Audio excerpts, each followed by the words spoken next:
Hi, this is Tutor Nick P, and this is lesson 442. The title of today's lesson is The Difference Between Stagger and Wobble. Okay, let's take a look at the note here. Both stagger and wobble mean to walk in an unsteady way with difficulty. So that's why sometimes students might find some difficulty distinguishing between these two. But when you look at them deeper, you can see some clear differences between these. Let's continue. If a person says that someone staggers, it means he or she walks in a way in which one cannot control his or her movements, as though one is about to lose one's balance and fall over. We use stagger especially with people who are drunk. Yeah, I think drunk is number one. Ill, weakened, experiencing vertigo. Remember, vertigo is like dizziness. Etc.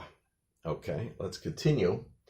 If someone or something wobbles, it rocks slightly, like from side to side, kind of like this, wobbles, in which it may or may not fall. Wobble tends to be used for both people or things, or animals as well. Stagger is mostly used with people, and perhaps animals, if the animal was weakened or something, could stagger as well. All right, and we have 8 examples to really kind of show everything I explained up here. Here's the first one. That fat king penguin wobbled across the ice. Yeah, kind of the way penguins walk is a little bit of a wobble, and the fatter the penguin is, the more it wobbles. All right, let's continue. Number 2 here. That toddler wobbled across the floor. Yeah, a little baby when it's first learning to walk and it's still trying to get its balance, sometimes will walk like that, from side to side. Okay, let's continue. Number 3, I was lucky to get a spare.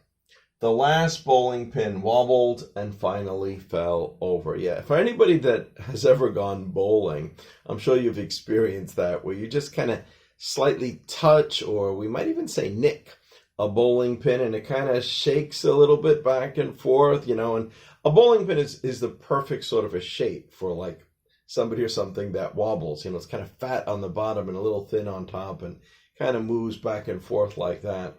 So that's wobble. So sometimes when you bowl and you hit it, it will wobble and then it will stand up straight again. But if you're lucky, it will wobble and it will fall, because of course that will give you at least one more point. All right, let's continue. All right. So we say the next one. For Hasbro. Now, Hasbro is a toy company. Hasbro created a toy, Weebles, that wobbled. Yeah. And they used to actually have that as a saying. It was also a little toy that was fat at the bottom and was thin on top. And that was one of their lines. Weebles wobble, but they don't fall down.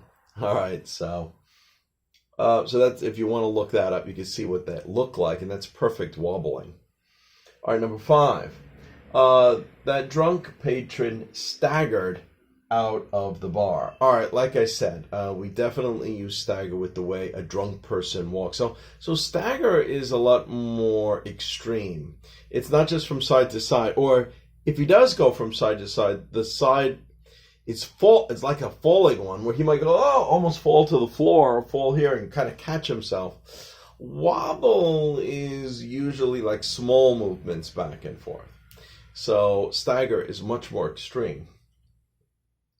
All right, let's continue. Number 6. After he was shot, he staggered to the phone and called the police. Yeah, if somebody was injured or weakened. So if you're shot or stabbed, you're losing blood, you're weak, you may stagger. Okay. All right, let's continue. He was dizzy and staggered to the couch. Well, this is what the vertigo, dizzy, you're losing your balance, and it's hard for you to walk straight. You might be falling from side to side. Okay, and the last one here. After taking a powerful blow to the jaw, his opponent staggered back to his corner of the ring at the end of the round. So this is in boxing. So, this way, one boxer hit the other boxer, took a blow. Blow was a hard punch to the jaw. And, of course, that made him dizzy, basically. So he maybe he was lucky that he didn't completely fall down, and maybe the round just ended and he was able to stagger back to his corner. Maybe has a few more minutes to recover before the next round begins. That's what we say. Okay, anyway, I hope you got it. I hope it was clear. I hope this kind of helped you to be able to distinguish when we might use stagger more and when we might use wobble. Anyway, thank you for your time. I appreciate it. Bye-bye.